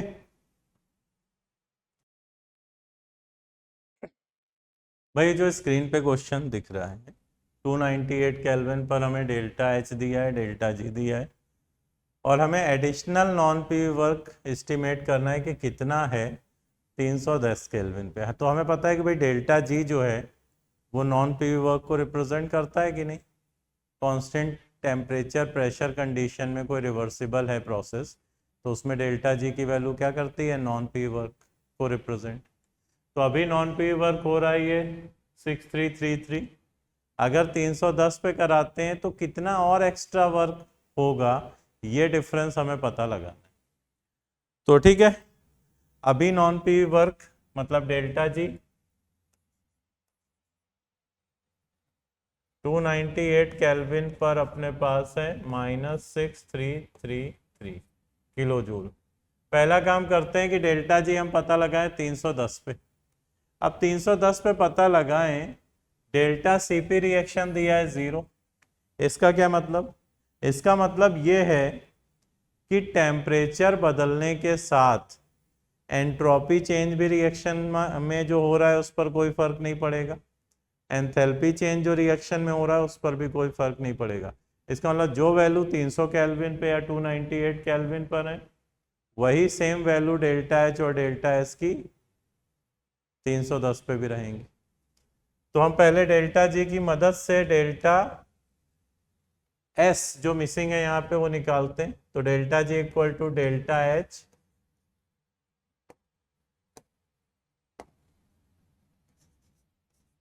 minus T delta S.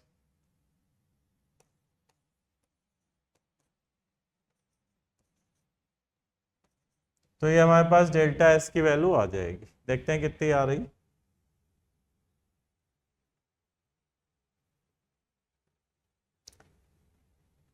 भाई ये आ जाएगी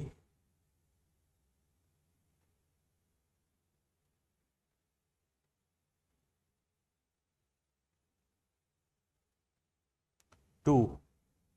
डेल्टा एस रिएक्शन जो आ रहा है दिस इज 2 किलो जूल। ये वैल्यू आ रही 2 किलो जूल। अब यही डेल्टा एच और डेल्टा एस अगला डेल्टा जी कैलकुलेट करने के लिए यूज कर लें। तो हमें डेल्टा जी चाहिए कितने पे? 310 पे। तो delta H minus T delta S, तो ये वैल्यू आ जाएगी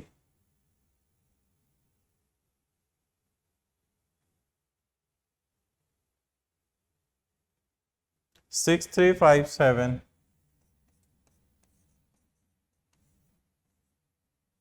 अब ये वैल्यू 6357 आ गई किलो जूल में।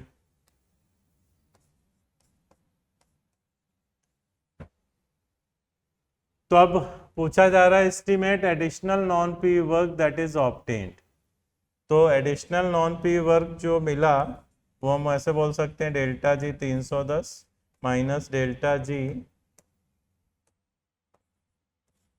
298। ठीक है, तो ये आ गया -6357 minus minus plus 6333 equal to ये वैल्यू आ जाएगी 24।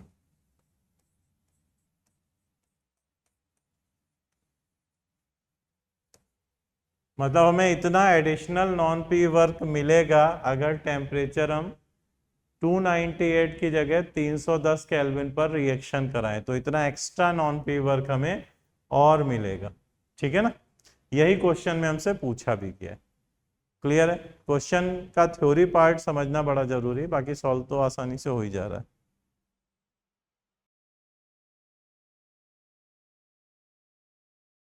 ये जो क्वेश्चन दिख रहा है स्क्रीन पर, इसमें मोलर हीट कैपेसिटी सीपी की वैल्यू दी हुई है कंपाउंड CD2O के लिए 10 कैलोरीज 1000 केल्विन पर, और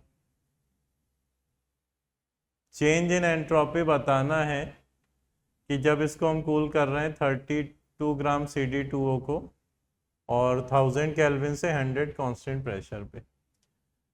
अब इसमें और कुछ नहीं दिया है तो एक चीज़ तो हमें माननी पड़ेगी कि जो वेपर है उसको आइडियल गैस कंसीडर करना पड़ेगा।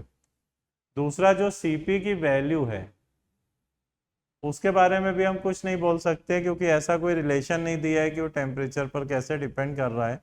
सो इसको भी हमें कांस्टेंट मान के ही चलना पड़ेगा। तो अगर आइडियल गैस का एंट्रोपी चेंज निकालें जब 1000 T1 से T2 ले जा रहे हैं मान लो गैस को, तो आइसोबैरिक कंडीशन में entropy change NCP ln T2/T1 लिख सकते हैं, लिख सकते हैं। अच्छा, अब अमाउंट जो है वो n मोल है, n मोल है तो पहले 32 ग्राम है मोल निकाल लेते हैं। तो भाई कितना हो गया मोलर मास? तो ड्यूटेरियम हो गया 2, 2 4, कार्बन 12, 4 16, 16 32, इतना ही आ रहा है भाई, 1 मोल हो गया। सीपी की वैल्यू है 10 कैलोरी और एल एन T2/T1 तो 100/1000, क्योंकि फाइनल टेम्परेचर जो है दैट इज 100। ठीक है, तो ये वैल्यू चेक करनी है। तो ये तो भाई 1 मोल है। 10 ln को लिख सकते हैं 2.303 log 1/10, तो log 1/10 तो हो जाएगा -1, तो -23.03 कैलोरी पर डिग्री या पर केल्विन, एक ही बात है, क्योंकि यहाँ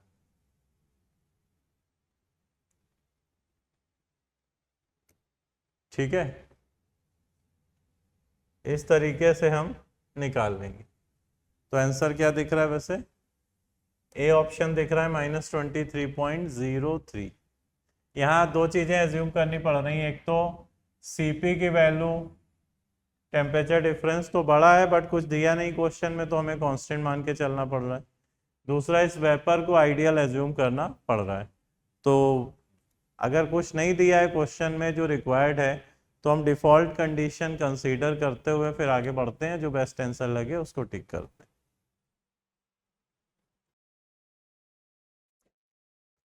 भाई अगला क्वेश्चन देखने में थोड़ा बड़ा लग रहा है बट बिल्कुल इजी है, कहीं कोई दिक्कत नहीं, ये डायरेक्ट क्वेश्चन है। ठीक है भाई, तो अब इसमें क्या है, एंट्रोपीज की वैल्यू दी है अलग अलग सब्सटेंस की। रिएक्शन है CH4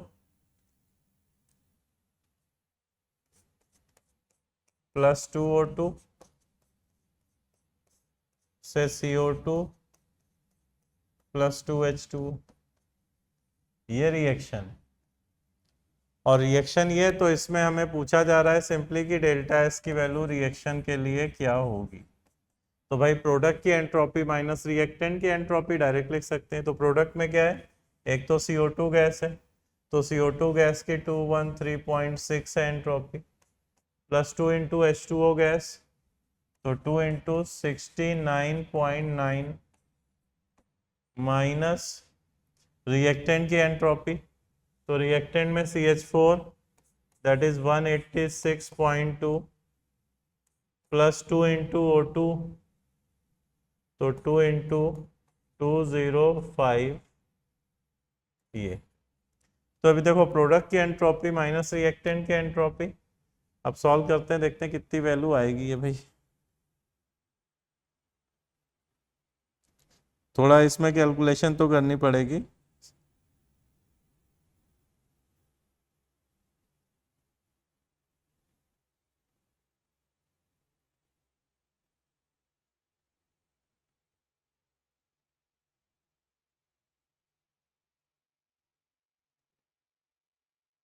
तो इसमें देखो ऑप्शन जो आ रहा है 242.8 मिल रहा है हमें,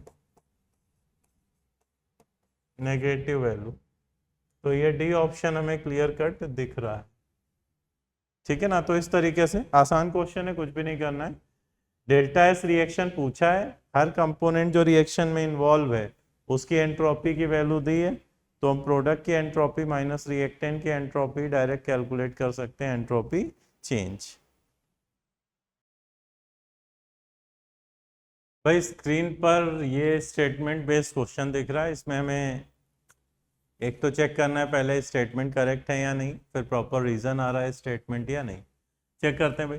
पहला स्टेटमेंट बोलना है net heat absorbed in cyclic process must be equal to net work done. Suppose ये कोई साइक्लिक प्रोसेस है,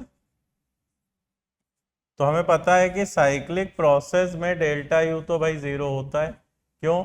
बिकॉज यू जो है that is state function, you state function है, इसलिए डेल्टा यू 0 होता है।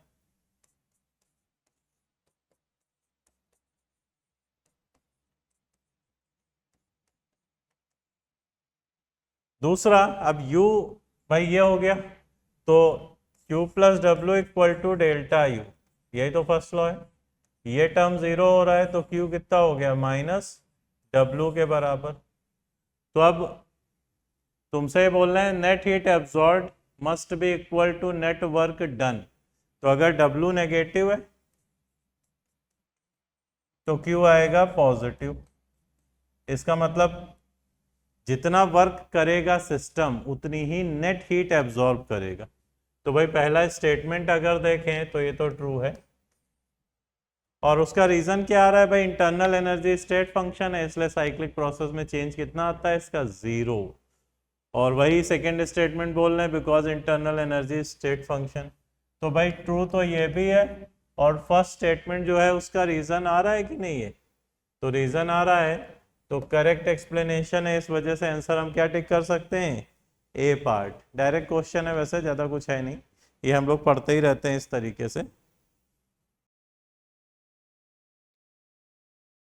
ये भी स्टेटमेंट बेस्ड क्वेश्चन है, वैसे ही चेक करना है ट्रू फॉल्स करेक्ट रीजन है कि नहीं है। वन बाय वन देखते हैं इसको। पहला स्टेटमेंट क्या बोल रहा है, entropy change in reversible adiabatic process of N ideal gas is 0। तो कई तरीके से 0 लिख सकते हैं, क्योंकि रिवर्सिबल एडियाबैटिक प्रोसेस है,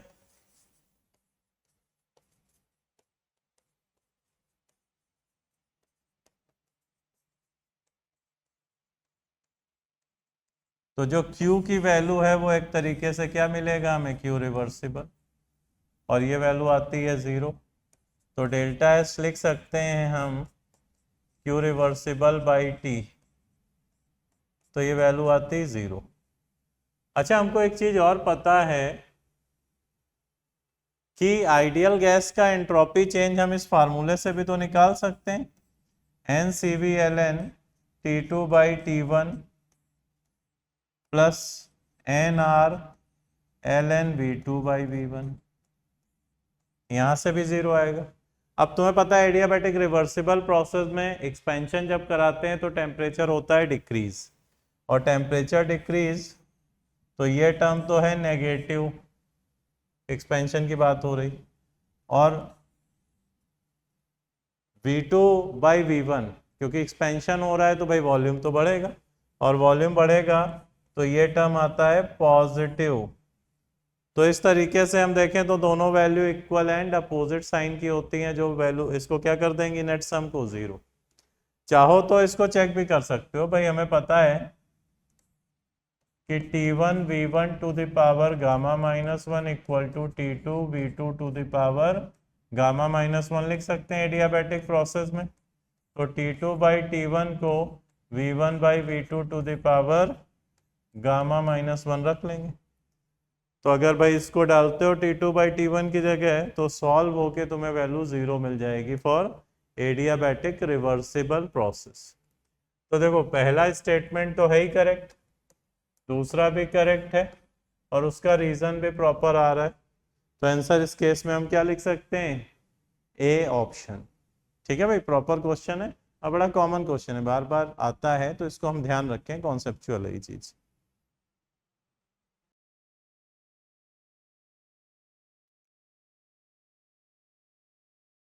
भाई इस केस में अगर देखा जाए तो कॉलम मैचिंग है और अच्छा क्वेश्चन है, इंपॉर्टेंट क्वेश्चन है, कॉन्सेप्चुअल क्वेश्चन। तो वन बाय वन चेक करते हैं एक एक पॉइंट। पहला बोलना है रिवर्सिबल एडियाबैटिक कंप्रेशन। अच्छा, तुम्हें पता है कि रिवर्सिबल एडियाबैटिक प्रोसेस में एंट्रोपी, सिस्टम का भी एंट्रोपी चेंज 0 होता है, सराउंडिंग का भी 0, टोटल भी 0। तो एडियाबैटिक रिवर्सिबल प्रोसेस में एंट्रोपी की वैल्यू कांस्टेंट रहती है, इसलिए इस प्रोसेस को हम आइसो एंट्रोपिक भी बोलते हैं। तो इसका मतलब वैल्यू डेल्टा है सिस्टम, सराउंडिंग एंड टोटल 0। तो इसमें तो हमें केवल ये दिख रहा है 0, बाकी तो पॉजिटिव है। ठीक है, तो हम इसमें क्या लिख सकते हैं, ऑप्शन एस। बाकी वैल्यूज देखो पॉजिटिव नेगेटिव कुछ भी हैं, जबकि रिवर्सिबल एडियाबैटिक प्रोसेस में डेल्टा सिस्टम भी 0 होता है, सराउंडिंग भी 0 होता है। क्लियर है पॉइंट। दूसरा रिवर्सिबल वेपराइजेशन चेक करते हैं।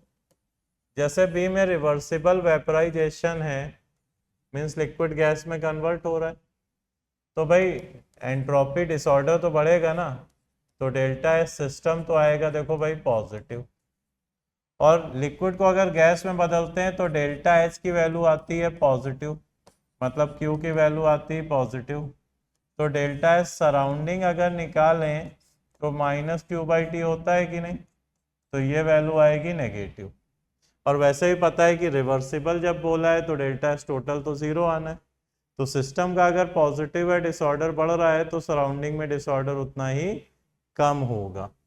तो सिस्टम का पॉजिटिव, तो ये तो आ रहा है P, और सराउंडिंग का नेगेटिव, तो ये आ रहा है R। तो इसका आ रहा है P एंड R। तीसरा इसी तरह से एडियाबैटिक फ्री एक्सपेंशन। तो भाई एडियाबैटिक जो फ्री एक्सपेंशन होगा, फ्री एक्सपेंशन पता है कि एक रिवर्सिबल प्रोसेस है, तो इस केस में Q तो जीरो है ही, W भी जीरो है, डेल्टा U भी जीरो है, और डेल्टा U जीरो होने का मतलब T क्या है, कांस्टेंट है, राइट। तो डेल्टा एस सराउंडिंग अगर निकालें तो हम माइनस क्यू बाई टी लिख सकते हैं, that is zero.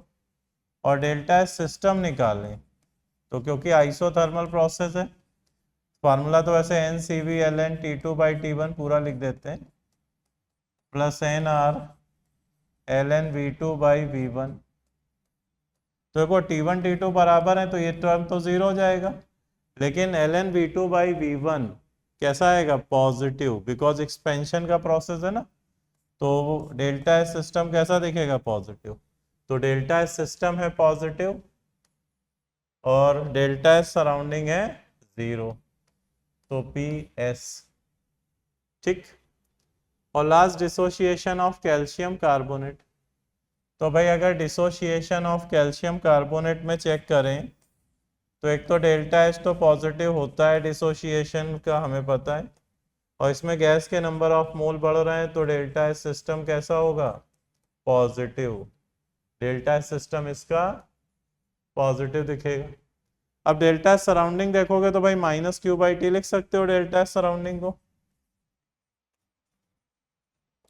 This is minus Q by T, और माइनस क्यू बाई टी तो डेल्टा एच या क्यू अगर है पॉजिटिव तो माइनस क्यू बाई टी क्या दिखेगा, नेगेटिव दिखेगा। तो minus Q by T delta surrounding negative, तो ये दिख रहा है आर। इसका मतलब इसका भी आंसर अगर देखें तो पी आर आ रहा है। अच्छा नोटिस करो तो क्वेश्चन काफी कॉन्सेप्चुअल है, बेसिक क्लियरिटी जरूरी है एंट्रोपी की। अगर बेसिक क्लियरिटी नहीं है तो इस तरह के क्वेश्चंस में हम अटकेंगे। तो हमें सिस्टम का एंट्रोपी कैसे निकालना है किसी भी केस में, सराउंडिंग का एंट्रोपी कैसे कैलकुलेट करना है, ये चीज़ें बिल्कुल क्लियर होनी चाहिए। तो काफ़ी इंपॉर्टेंट कॉन्सेप्चुअल क्वेश्चन है, तो इसको दोबारा से भी ज़रूर लगाएं, इससे क्या एक एक चीज़ क्वेश्चन में क्लियर होती चली जाएगी। भाई मैच द कॉलम ये जो दिख रहा है ये भी काफ़ी फंडामेंटल मैच द कॉलम है, हमें चेक करना पड़ेगा, चारों ऑप्शन थोड़े अलग अलग लिखे, वन बाय वन चेक करते हैं। पहला फ्यूजन, मतलब सॉलिड कन्वर्ट हो रहा है लिक्विड में, और ये काम कर रहे हैं मेल्टिंग पॉइंट पर। मेल्टिंग पॉइंट पर अगर फ्यूजन होता है तो ये एक रिवर्सिबल प्रोसेस है, ध्यान रखिए। बॉइलिंग पॉइंट पे वेपराइजेशन, मेल्टिंग पॉइंट पे फ्यूजन, ये क्या होता है, एक रिवर्सिबल प्रोसेस होता है। और रिवर्सिबल प्रोसेस है तो रिवर्सिबल प्रोसेस में डेल्टा जी की वैल्यू जीरो होगी, कांस्टेंट टेम्परेचर प्रेशर कंडीशन में प्रोसेस कराया जाता है। दूसरा, डेल्टा एच और डेल्टा यू का रिलेशन लिखें तो delta H equal to delta U plus delta P V, इसमें पी वी कॉन्स्टेंट होता है, तो पी डेल्टा वी लिख सकते हो। अब देखो सॉलिड और लिक्विड के वॉल्यूम में क्या होता है, डिफरेंस काफी स्मॉल होता है, इसलिए जब इन दो टर्म्स को कंपेयर करते हैं तो फर्स्ट टर्म के रिस्पेक्ट में सेकेंड टर्म ऑलमोस्ट जीरो होता है, बहुत छोटा वैल्यू होता है। तो हम ये बोल सकते हैं कि डेल्टा एच और डेल्टा यू लगभग बराबर होंगे। फिर एक पॉइंट और कि सॉलिड अगर लिक्विड में जा रहा है तो डिसऑर्डर की वैल्यू तो बढ़ेगी, और डिसऑर्डर बढ़ेगा तो डेल्टा एस हम पॉजिटिव बोल सकते हैं। तो पहला डेल्टा जी जीरो, तो ये पी हो गया, डेल्टा एस पॉजिटिव तो आर भी हो गया और एस भी हो गया। तो इसका ऑप्शन जो बन रहा है वो PRS बन रहा है।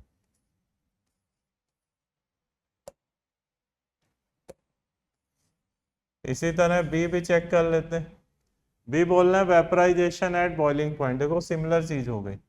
अगर मान लो लिक्विड को हम गैस में कन्वर्ट कर रहे हैं at T equal to T boiling point पे, पी तो कांस्टेंट रखा ही जाएगा, फेज ट्रांजिशन है, तो प्रोसेस क्या होता है, एक रिवर्सिबल प्रोसेस है। और रिवर्सिबल है तो डेल्टा जी तो देखो भाई 0 आएगा। और दूसरा लिक्विड गैस में जा रहा है तो डिसऑर्डर तो बढ़ ही रहा है, तो डेल्टा एस पॉजिटिव आएगा।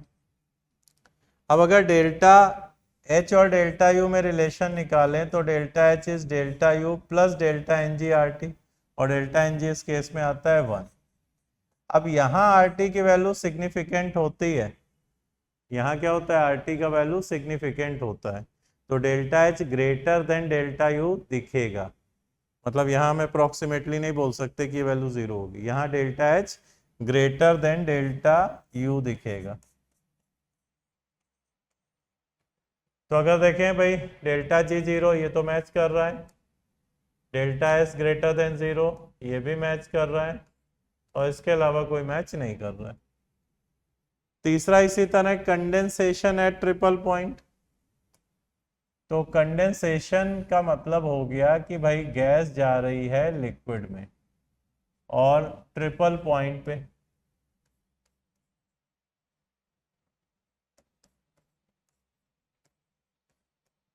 देखो ट्रिपल पॉइंट पर सॉलिड लिक्विड गैस तीनों इक्विलिब्रियम में होते हैं, और तीनों इक्विलिब्रियम में है तो प्रोसेस तो रिवर्सिबल होता है ट्रिपल पॉइंट पे। ट्रिपल पॉइंट पे सॉलिड लिक्विड गैस तीनों हमें इक्विलिब्रियम में दिखते हैं, और तीनों इक्विलिब्रियम में दिखते हैं तो प्रोसेस तो रिवर्सिबल दिखेगा ही, और रिवर्सिबल है तो डेल्टा जी तो 0 है। अब गैस लिक्विड में ला रहे हो तो भाई डेल्टा एस एंट्रोपी तो डिक्रीज ही होगी ना, और इस केस में डेल्टा एच इस रिएक्शन का लिख सकते हो delta U minus R T.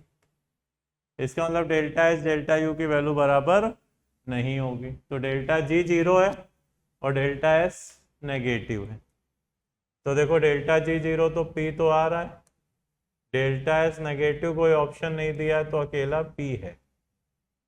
इसी तरह melting eight normal boiling point.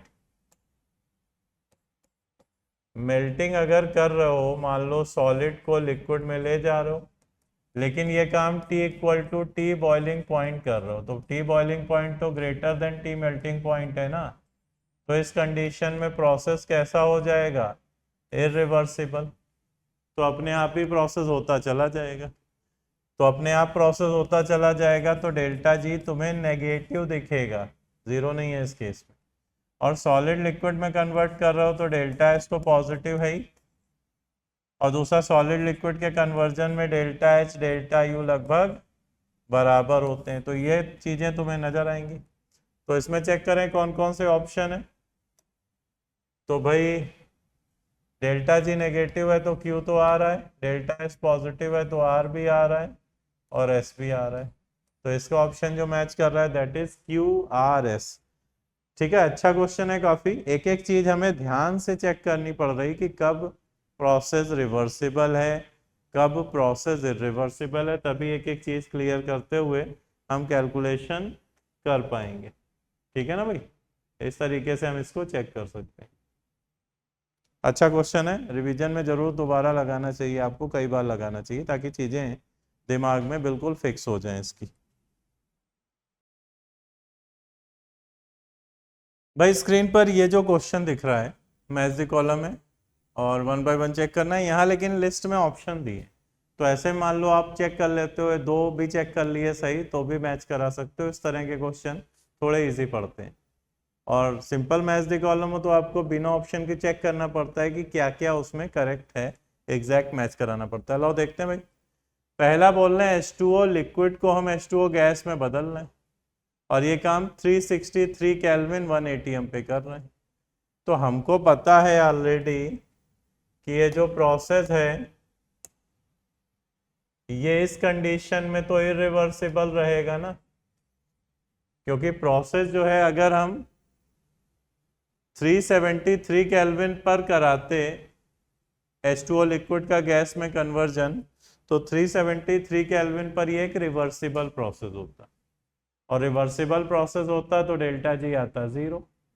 अभी प्रोसेस इरिवर्सिबल है, इसका मतलब लिक्विड गैस में नहीं जाएगा, बल्कि गैस लिक्विड में जरूर आना शुरू हो जाएगी इस कंडीशन में, क्योंकि 373 के अगर ऊपर रखा जाता टेम्परेचर तो अपने आप ही लिक्विड गैस में कन्वर्ट हो जाता, डेल्टा जी नेगेटिव आता। लेकिन अभी इस केस में डेल्टा जी पॉजिटिव आएगा, ठीक है। तो डेल्टा जी पॉजिटिव, तो एक 2 मैच हो रहा है। दूसरा, लिक्विड गैस में ला रहे हो तो भाई डेल्टा एस तो पॉजिटिव होगा ही, तो 1 भी मैच हो रहा है। और लिक्विड गैस में ला रहे हो तो डेल्टा एच, हीट तो देनी पड़ेगी, हीट देनी पड़ेगी, तो डेल्टा एच डेल्टा यू दोनों पॉजिटिव आते हैं, तो यहाँ के हिसाब से 4 हो सकता है, तो 1 2 4। अब इसमें तो हमें चेक करना पड़ेगा बेस्ट मैचिंग कौन सी। लाओ दूसरा चेक करते हैं। H2O सॉलिड को गैस में ले जा रहे हैं 373 केल्विन। अब 373 केल्विन भाई बॉइलिंग पॉइंट है, इस कंडीशन में आइस लोगे तो अपने आप ही वो कन्वर्ट होना शुरू हो जाएगा, ठीक है ना। तो प्रोसेस ये भी कैसा है, इरिवर्सिबल है, लेकिन अपने आप ही फॉरवर्ड चला जाएगा इस कंडीशन में, तो डेल्टा जी का वैल्यू तो नेगेटिव है। दूसरा, सॉलिड को गैस में ला रहे हो, सॉलिड को गैस में ला रहे हैं, तो उस केस में भाई डेल्टा एस तो पॉजिटिव आएगा ही।